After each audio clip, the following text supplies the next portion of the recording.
Welcome to episode 57 of The Liz McMullen Show. I'm welcoming back MJ Williamz. Welcome back to the show. Thank you. Glad to be here. Do you know that you were my absolute first interview ever? Was I really? Yeah, in the cocktail hour. That was so much fun. That was my first. Mint juleps and having a good time. I know. That was my first interview ever. I was guest hosting, and then a few months later, I started my own show. Well, you do it very well, so I'm glad you have your show. Oh, aren't you sweet? So I read 3 hot little numbers, and of course, one long hot number, which is Speakeasy, which is the novel. When is that coming out? It'll be out on ebook in April, and then it'll be released in hardback later on. I don't know the exact date yet, but it'll be out on ebook in April. Sweet. So you have some special things that are going to be happening this summer. You're getting married. I am getting married to the wonderful Lady Michaels. She is just awesomeness wrapped in more awesomeness. I love her. That pretty much explains her. It was so sweet seeing the two of you together in GCLS, and I'm excited to see you and also to attend your wedding. Yes, I'm glad you're going to be able to make it. It should be a good time. Yeah, that'll be aside from the one that I've been in, I think that'll be my second lesbian wedding. But it's cool. I like being there for that kind of stuff. So, one of the short stories that I read of yours that really amused me was interfacing. Oh, yeah, that was such a fun story. Can you give my listeners a little idea of what this short story was about?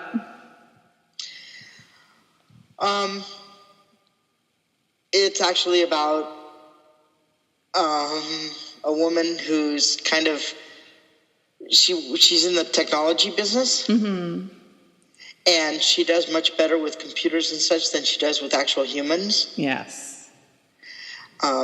But she fantasizes about a woman that she works with. Yes, she does, and it's just so funny because when I read the first part of the story, it starts towards the end of a hot little masturbatory number, and yes. where it seemed very clear that this woman Reggie was observing her, and then at the end it's like, oh no, she isn't, and she's the viewpoint character. She's incredibly shy and totally does not know how to talk to people, but. It's interesting when she actually does talk to Reggie, her crush, and learns that she's secretly a geek as well. And the funniest shit ever was when they were talking dirty to each other with IT and technological kind of terms, which I'm going to read for the listening audience because I think they're awesome. Right on. I'm glad you enjoyed it. So here we go. You're driving me crazy, Reggie. Yeah, she grinned. Are you enjoying teasing me? I'm enjoying interfacing with you, her eyes twinkled. But my microprocessor is about to overheat, I pouted. Don't you want to be sure our systems are compatible? I'm certain your hardware will be able to operate my software with ease. You sure about that? I believe the configuration will run flawlessly. Her fingers closed on my nipple. You've got some nice hardware going on yourself. My system responds well to your commands. I've noticed. Do you need help finding the insertion point? I think I'll find it when I'm ready. That last part was my favorite part. Do you need help finding the insertion point? I had more fun writing that story. It was really funny because a friend of mine had read something somewhere where they were going to contact somebody telephonically. Instead of saying, I'll call you, they said, I'll contact you telephonically. Mm-hmm. And that's what led to interfacing, because I was just like, I need to use that, and I need to write this story where people can't speak. Oh, my goodness. I also noticed that you seem to write, at least the ones that I've read, your short stories from first person. First person generally for a short story, yes. Why do you choose to do that? it's just easier for me. I think that people get a better feeling of the main character and what she's feeling and seeing and thinking and stuff. And that way I'm not tempted to do any head hopping, which is always, tempting to do, especially when you're writing erotica. You want to be in both heads at one time. So if I write from the first person, I'm generally keeping myself pretty safe from falling into that trap. Yeah, I was just thinking about that myself. Head hopping is so tempting. And, as a writer, you don't realize that you're doing it because you're obviously, as the writer, in both heads at once. What both characters are thinking and feeling, and, you're putting it on the page. And then as a reviewer, I've realized how confusing and distracting that can be to have the head hopping. And it's so funny how something that can work when you're writing does not work for the reader. Exactly, because it's obvious to the writer. It's obvious to them what's going on because they're writing the story, but the reader, not so much. They can get lost. Exactly. And there was this one book that I read recently, and it was well written, but I found it really distracting in the beginning because there was a lot of volleying and point of view. Even those scenes were kept consistent. The scenes weren't very long. So I felt like I was being tossed back and forth between the 2 points of view. And I realized I didn't like it like that. And it's so funny because I guess I get pickier because I do so much reading for this gig. And so I'm less forgiving of things that I find are confusing or jarring.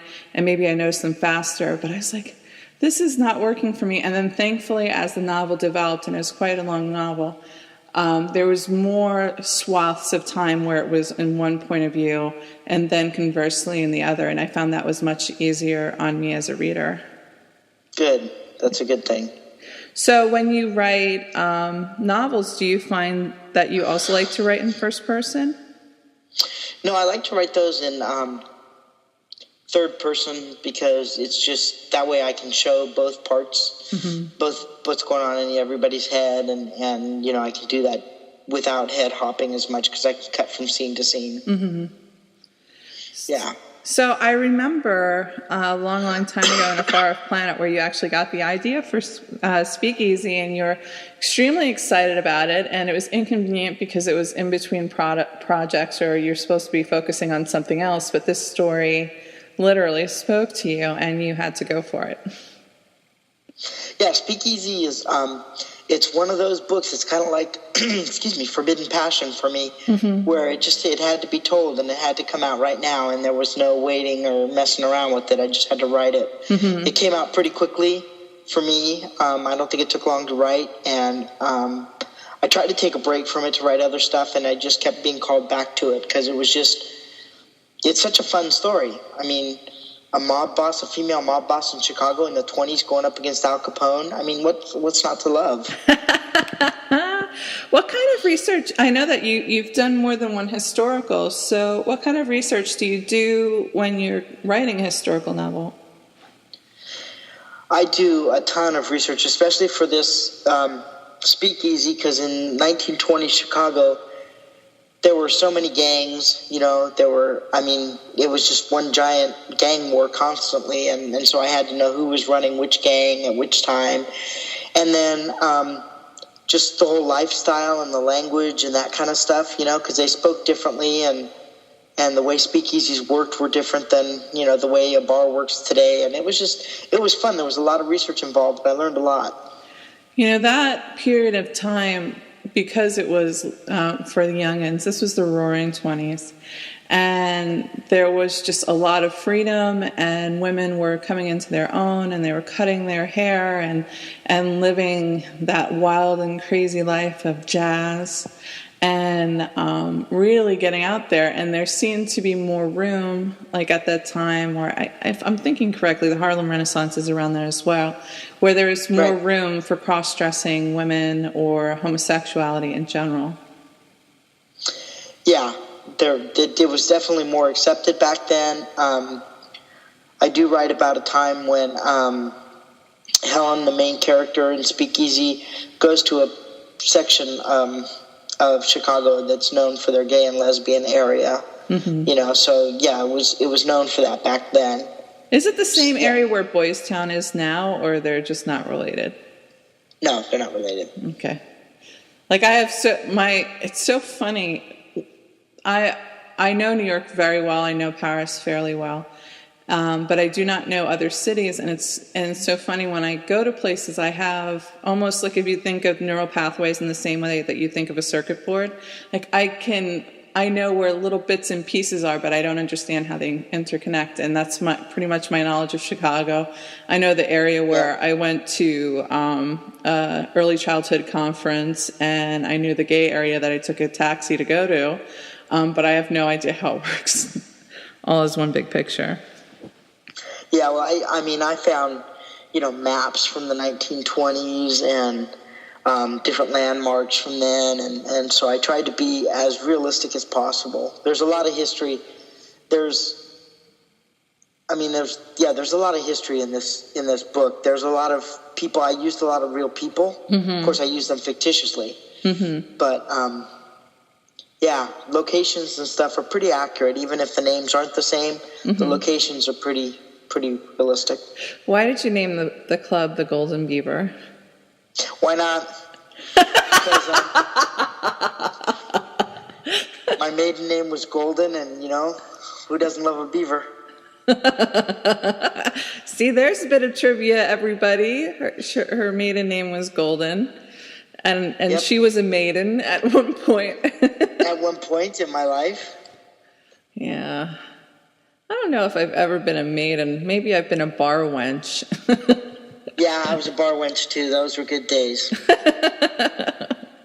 So you've written historical, but you've also written modern times. I think Shots Fired, that was modern times as well. And Initiation by Desire, that was with, what's it called? A sorority.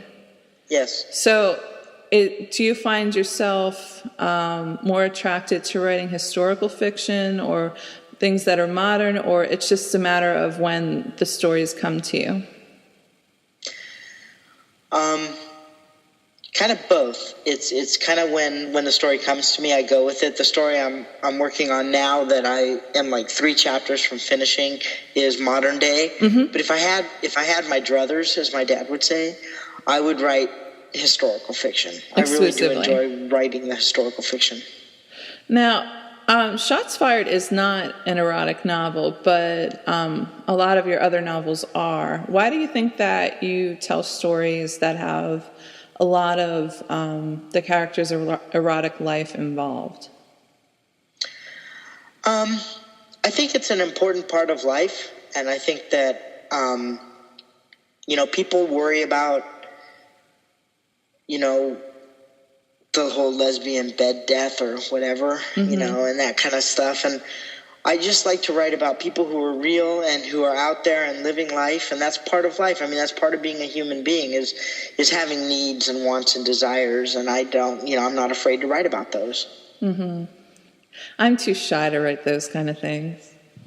Right. I was interviewed by Isabella about a week ago, and I hadn't realized that I rang so many bells with my very short, it was either 11 or 13 page piece. Yeah, you covered just about everything in that short story. I did, and it wasn't even intentional. She's like, "Did you do that on purpose?" And I was like, "No."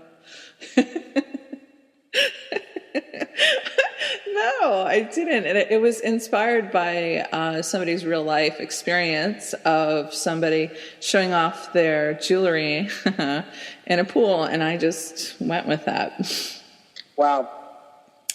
Yeah, I thought it was so hot, that she had, I think it was through a clitoral piercing, and she went in the pool and other people were checking out and touching it, and I was just like, just hearing the story snagged in my brain, and I couldn't shake it, so I wrote a story about it. There you go. So I like Out of Habit. that you wrote. Habit is actually you have a lot of play on words in your titles, and it involved nun sex. Yeah, there's actually nun sex in my in Speakeasy as well. I have this thing about nuns. I have a nun fetish, if you want to know the truth. Yeah. I had a feeling because when I was reading it, I was like, I've never thought of the different configurations of nuns fucking, but this is really interesting. yeah, Out of Habit was a fun story to write. It was I wrote it shortly after my father had died, actually, and the nun who sang at my dad's memorial service, actually, I was wondering, which team she might play for, and she kissed my cheek at one point in time during the ceremony, or during the process of the day that, was kind of a blur to me, but I do remember that part of the day, and I've always wondered about her, and so I decided to write Out of Habit, and just kind of... Oh my God, you have some really great tie-ins to your story, and I really got into the fetish, even though it's not one of my own. My big fetish is punk rock girls. Even though I've never had the privilege of partaking, but it was very naughty. Yeah, thank you. And the funny thing is, I almost have the opposite of a nun fetish. I went to Catholic school. Yeah, so did I. I went to an all-girl Catholic school, and I did not sexualize a single one of them. Though I have a funny nun story. Yeah? I'll tell you about the party where a nun actually showed up. But the previous party, I got really hammered, and my father had picked me up. And he told me not to drink the next party that I went to at the same house. And I was like, okay, fine. I won't drink. This is when I think I was 15 or something. And wow. I was being good the whole night. I was drinking soda. And there's this nun that works at St. Peter's Prep, which is the boys' school associated with my all-girls school. And she shows up at football games and all whatnot. And... So I was about to break my promise and go out on the deck where all the liquor was and where people were drinking.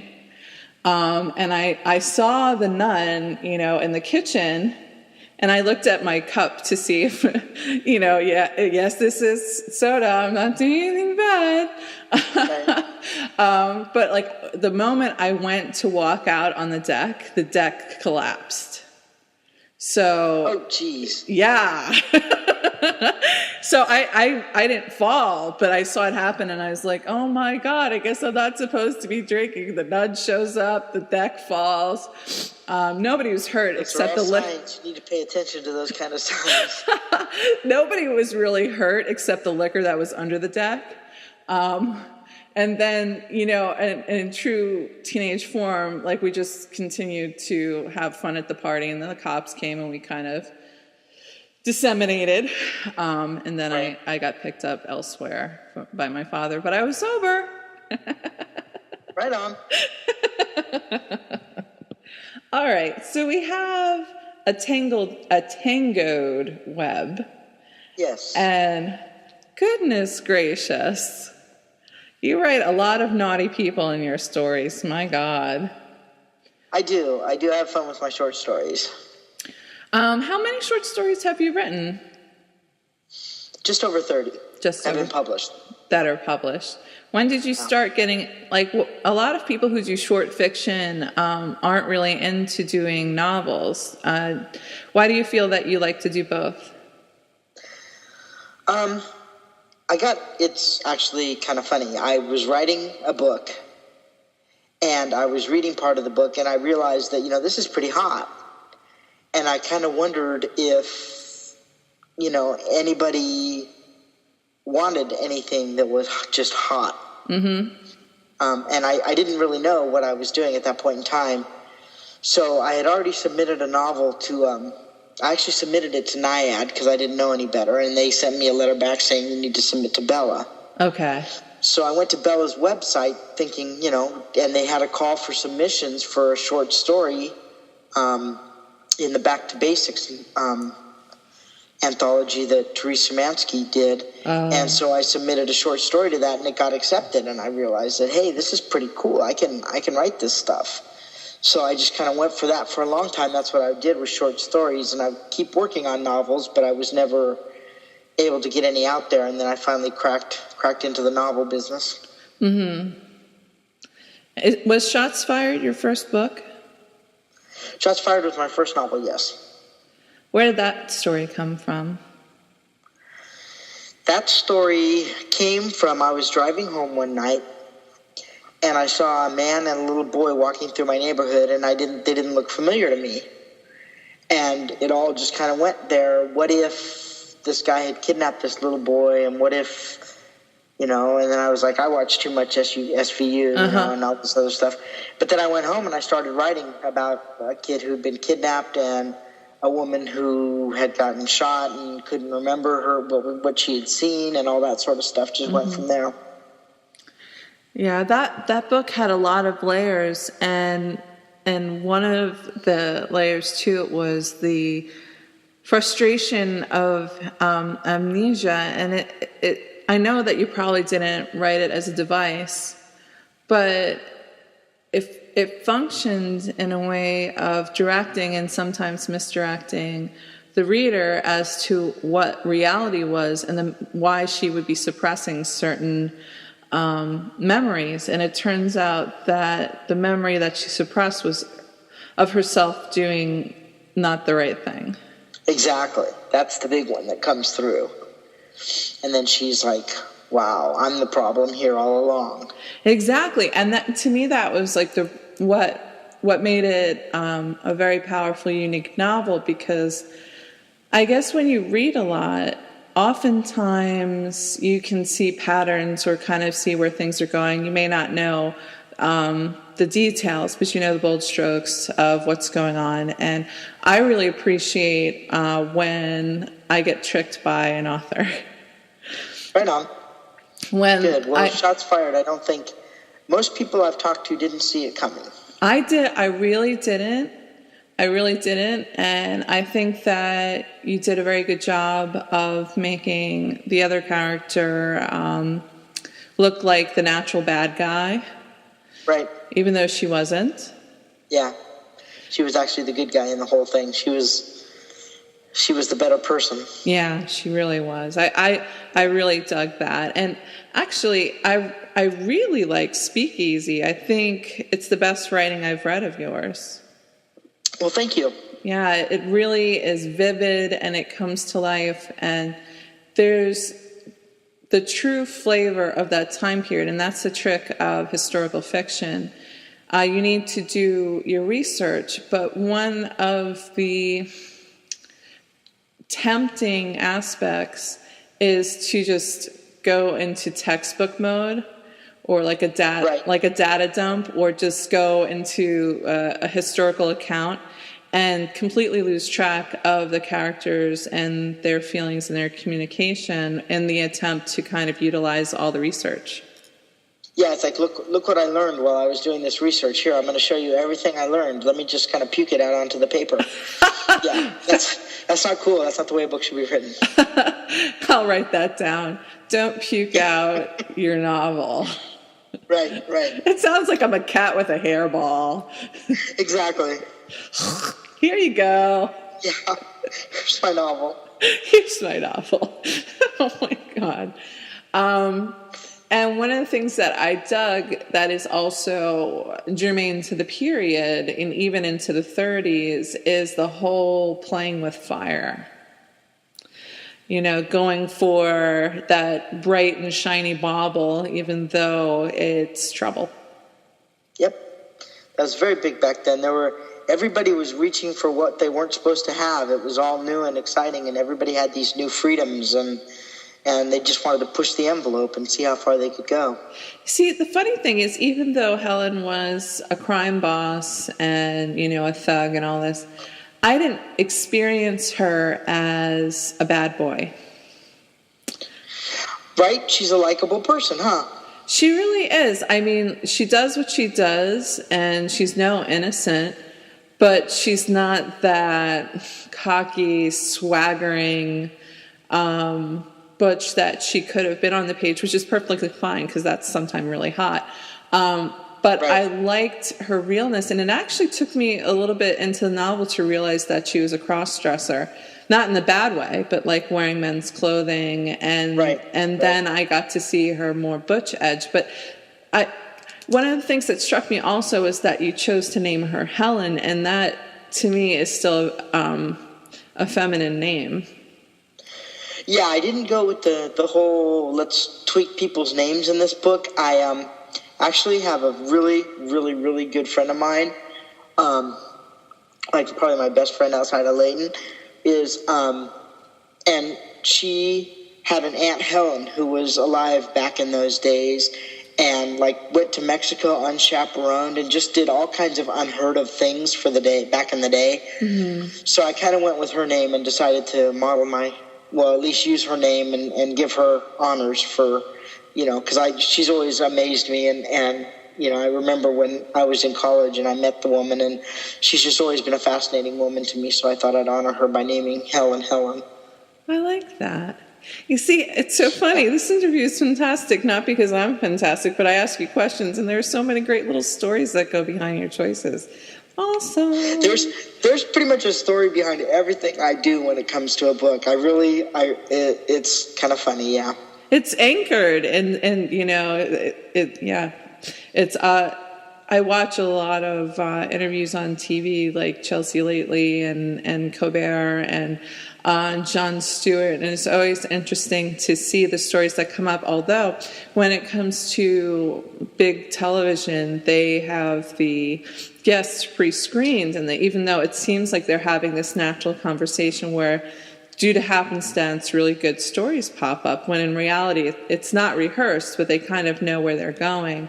And I don't know where I'm going. I don't pre-interview people. No, you don't. You're kind of like, meet me at this time and we'll talk. Okay. That is precisely what I do. I'm not very nuanced.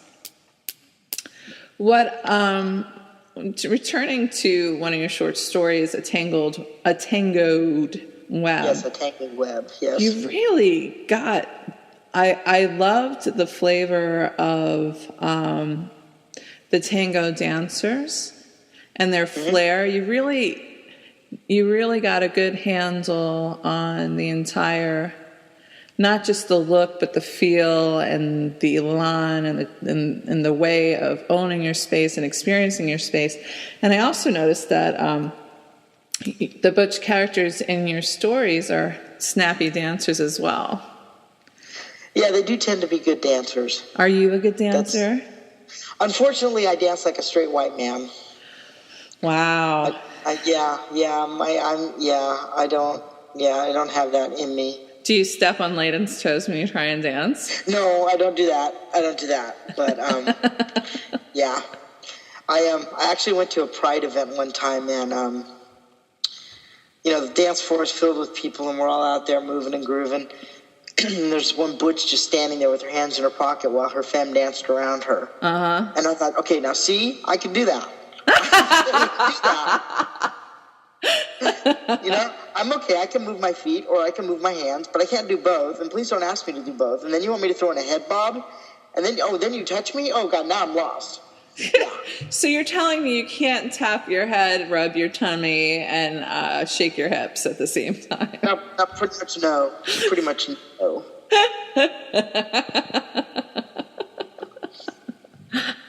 The two femmes in the story, Rosada and Madeira, it was perfect because they hated each other and were competitive for the roadie.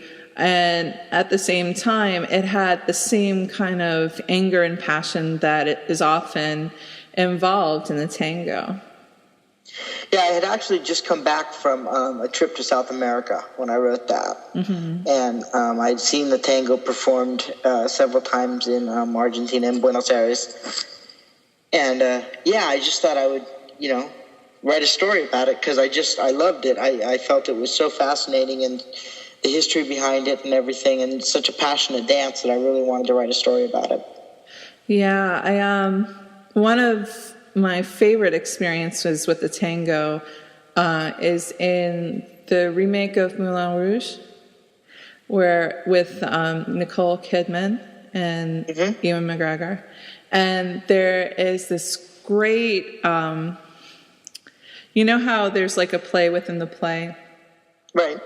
So there's this tango dance, and it's being narrated by a particular character, and it is paralleling the experience of being in love with a courtesan, and the courtesan belonging to somebody else, and like the betrayal and the anger and the passion and all of those things wrapped up inside of itself. And the dance that they had at that time, and they kept on cutting back to Nicole's character with the smarmy rich man, and what was going on between the two of them, and the inevitability of the courtesan going for what would be money and comfort over love. Right.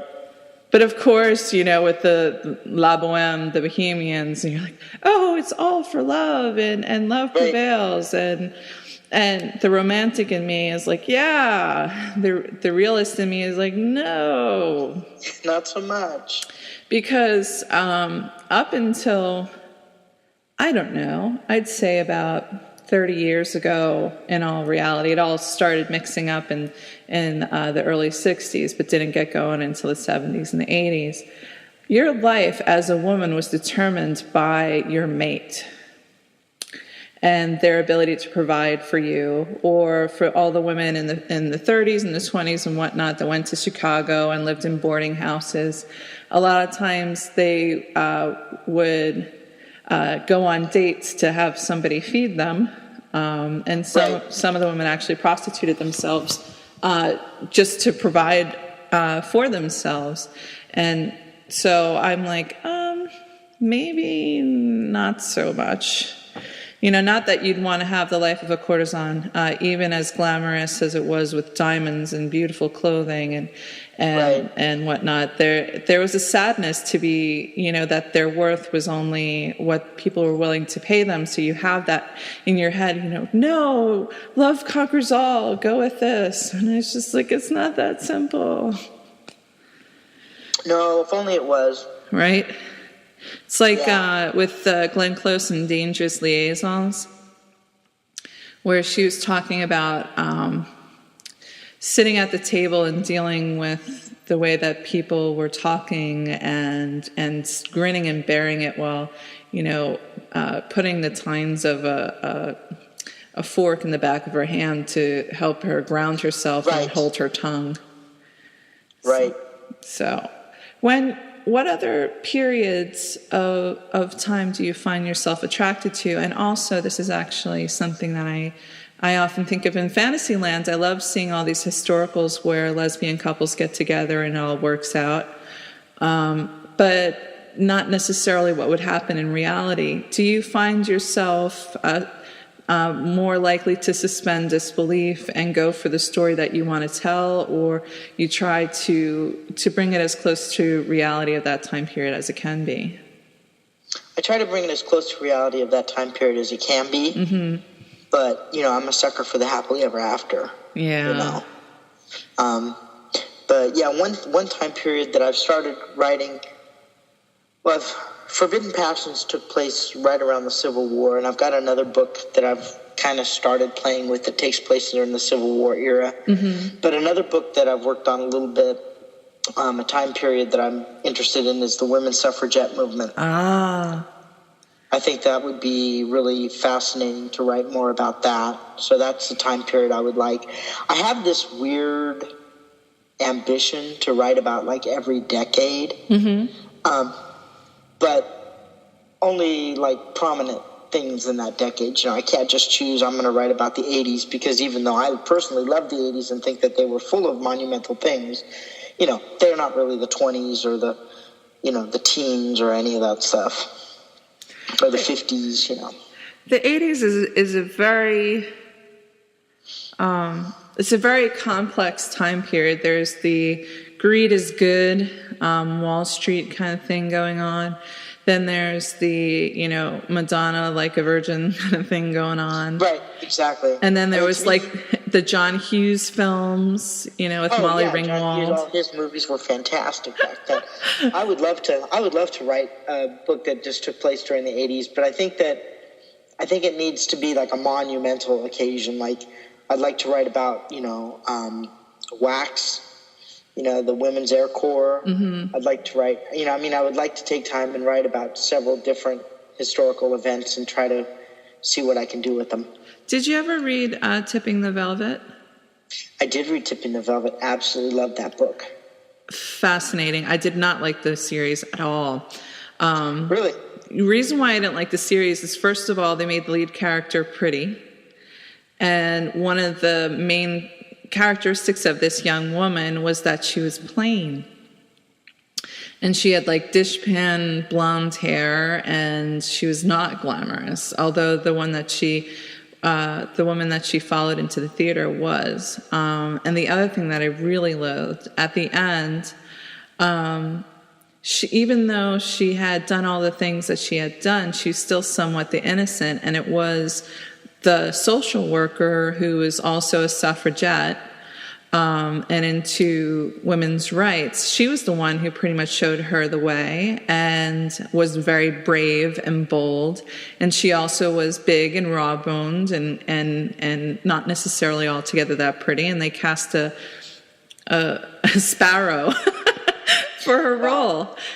I don't think I watched any of it. I know I read it. But the book was fantastic, and historically it was very delicious. It was a lot of fun to see vaudeville and that running away from the circus kind of thing, the getting away from her drab life where, she was shucking oysters for a living in the back of her family's restaurant.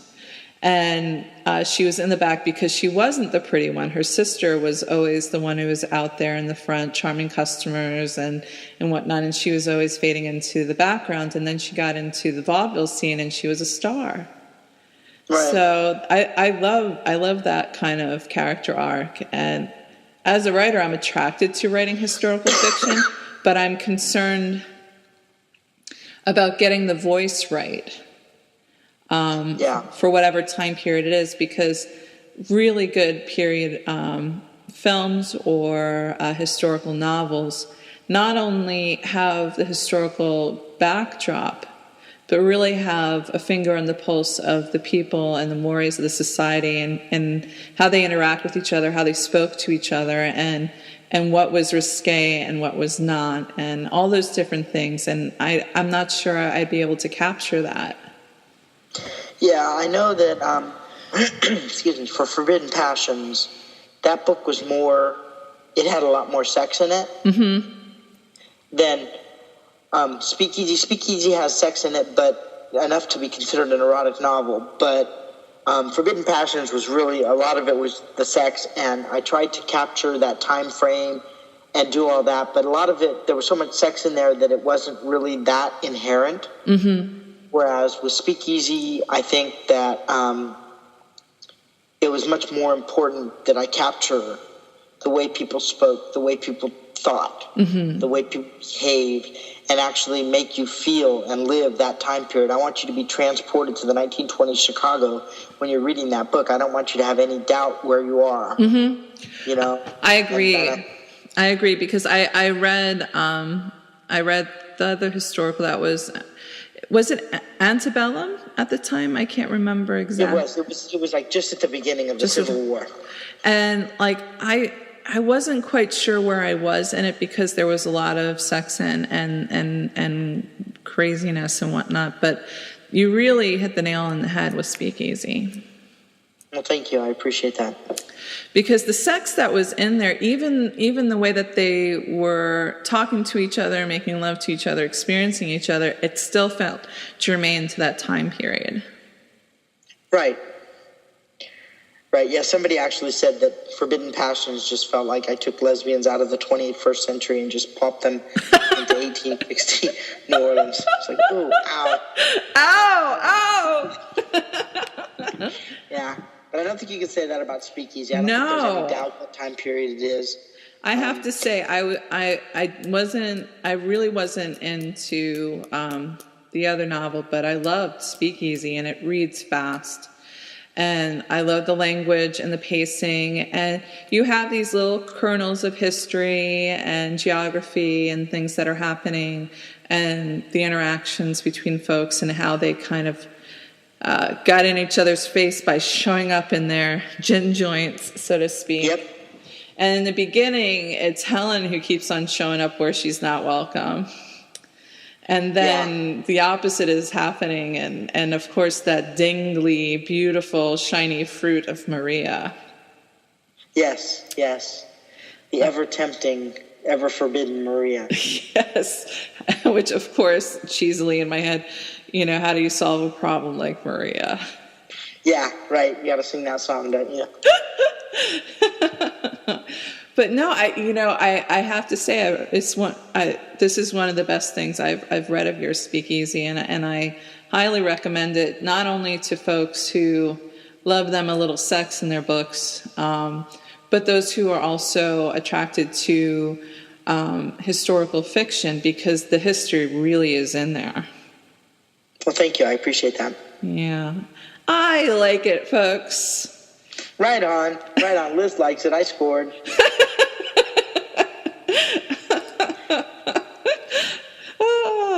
Yeah, I'll be honest, I tap dance on occasion, and when I'm talking about some things that I may not love, but I'm always thrilled when I actually do love something.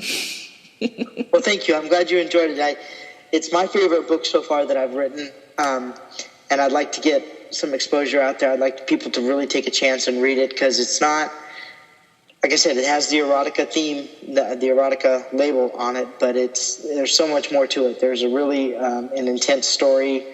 There's the gangster side of it. There's the love story side of it, and I just think I really would like people to take a chance. I have to say, listeners out there, it really is worth it, because although I do like me some erotica, sometimes it can be overpowering in a book, which can be fun.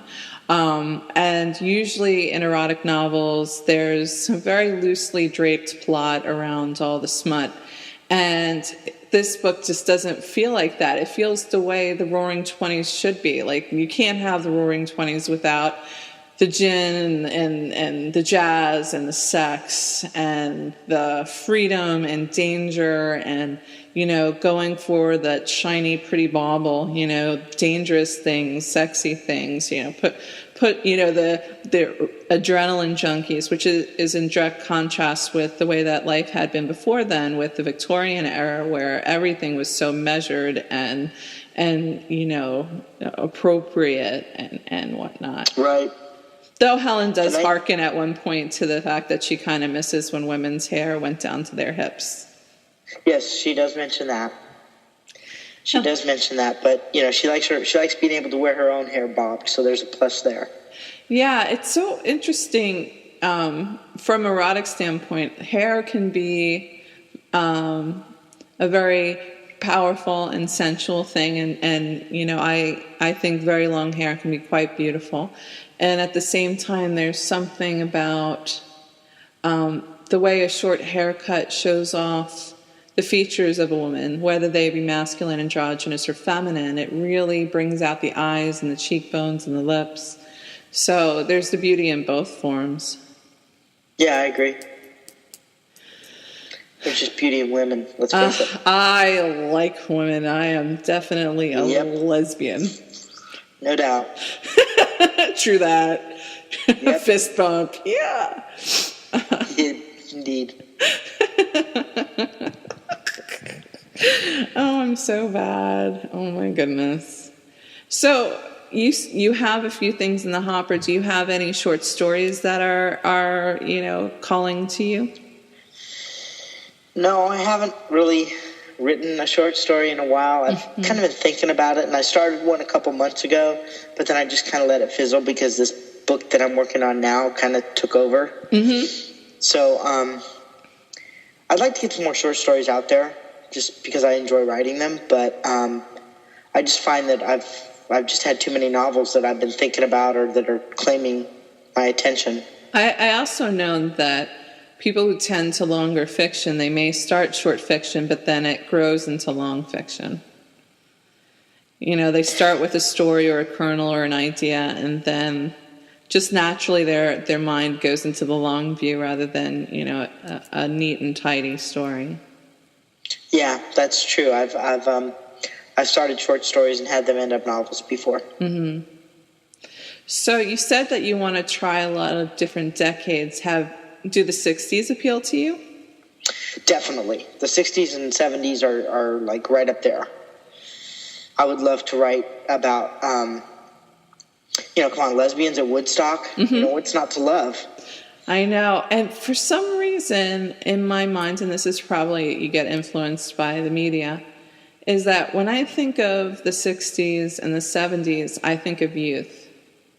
Not that in the roaring 20s they weren't young, but like I think of coming of age stories. I think of college students and protests or in the disco era, the just kind of wild abandon. Yeah. I think of people trying to finally break out from their parents' shadow. And it's not something that kids did before then, mm-hmm. I don't think, or not as much, not to the same extent, maybe. And to try to live this new life that was coming around in the 60s, the drugs and the sex, drugs, rock and roll. Come on. I would love free love. Yep. Which is one of the reasons why I found my interview with Lee Lynch fascinating, because I got to talk to her about the decades that she had lived through, and she had lived in communes, and she was involved with the women's rights movement and civil rights and gay rights and stuff like that. And when I was younger, because my parents were hippies, I always thought that I was supposed to be born in their era, in the 60s and whatnot. And then in the 80s, I was like, I want to be, the wild and crazy, layered, all this different colors and whatnot. But then I realized when I was growing up in the 90s that was the perfect era for me. But I always felt really attracted to the 60s. Yeah, I've always felt like there's a song, I think it's called By the Ponytails or something. It's like an old bebop song mm-hmm. called Born Too Late. Mm-hmm. I was like, yeah, I should have been rocking and rolling during the 60s instead of, unfortunately I was alive during the 60s, but not at an age that I could really enjoy them. When you're writing fiction, do you find, whether it's in first person or just the general point of view character, do you find yourself more attracted to having the point of view character being butch or feminine or androgynous, or it just kind of happens the way it happens? I pretty much go for the butch androgynous one, mm-hmm. Butch or androgynous. I did write one short story, and I can't remember where it was published, but where I actually wrote the short story from the femme point of view, mm-hmm. which was just kind of awkward and strange because I don't know that point of view. Mm-hmm. So it was a challenge, which was nice. I mean, I enjoyed the challenge of trying to write it. And I was very happy that it was picked up because I was, glad to know that I had done a decent job on it. But mm-hmm. yeah, it was weird. I definitely prefer the butch point of view. I think it just, it's my point of view. It's a lot easier for me to relate to. A lot of times, your voice as a person is also your voice as an author. Yeah, definitely. And I'm a huge mess, so I could write from any point of view. Well, there you go. See, you got it made. It's like I'll never be a high femme, but I do a great impersonation. There you go. I can look the part. I can look the part, but I can't be the part because my inner butchness just kind of shows through. And I have this friend, Nicole, and she's just fantastic because she's blunt and wonderfully New Yorker about her.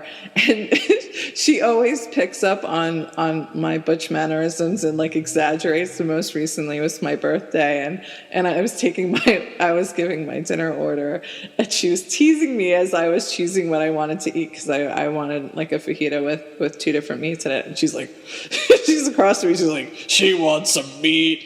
She's like, yeah, I want some meat.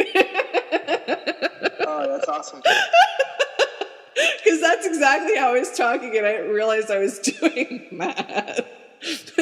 But she's like, you know how some friends are a mirror? She's my funhouse mirror. Oh, there you go.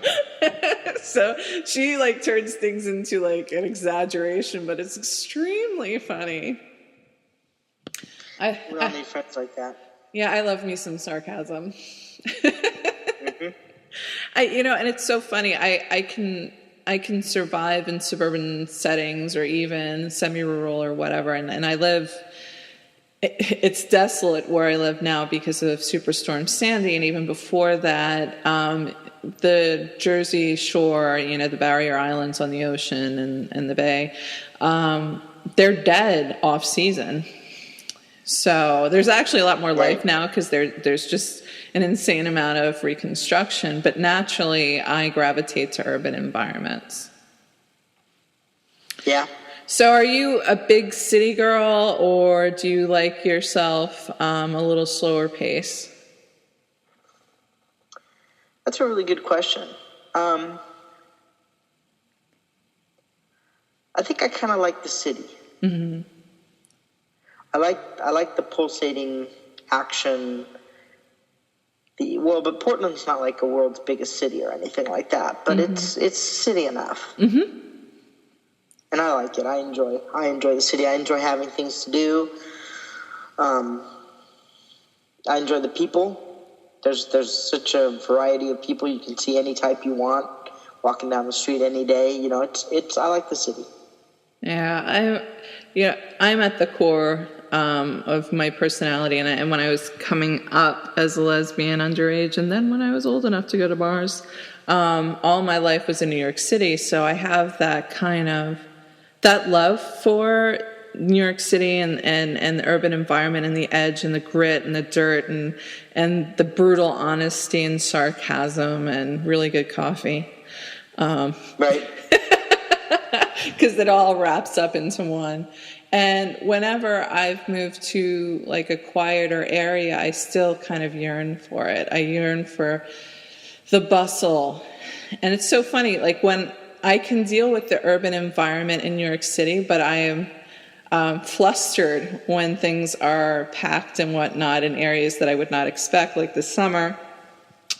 After the con, we were driving back and we went to New Orleans and we went to Savannah, and it was so hot and packed and everybody was like on top of each other, and I hated it. And I thought it was so ironic that I could go through the New York streets with like teeming with like thousands of people, and I can totally be cool with that, but I am not cool with that in other settings. It's just so bizarre. That's funny. Yeah, I never lived in a city until I was,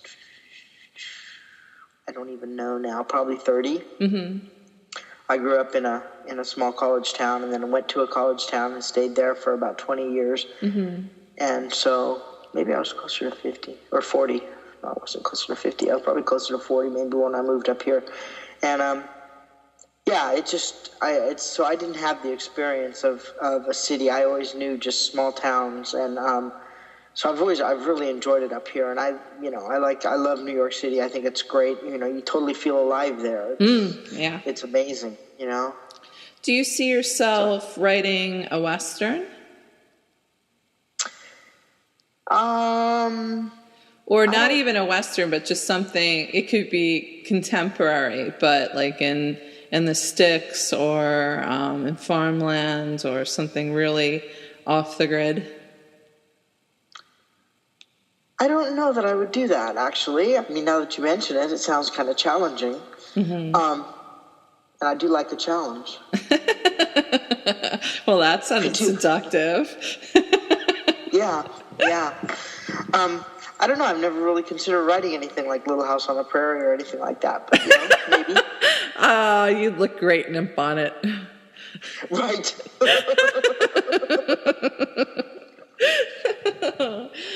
Oh, I have had a fantastic time chilling with you, MJ. It's been fun, Liz. Thank you very much. I know. And you folks, April, you said, correct? Yes. In April, you need to buy yourself some Speakeasy. It's fantastic. And for those of you who are not necessarily attracted to an erotic novel, there is some meat on these bones. There's real plot and character development and romance and danger. And for those of you who like that particular time period, this is going to be a book you'll enjoy. Thank you, Liz. I appreciate the endorsement. Yeah, 2 thumbs up by Liz. Woo! Right on. So thank you again for coming on the show. Thank you very much.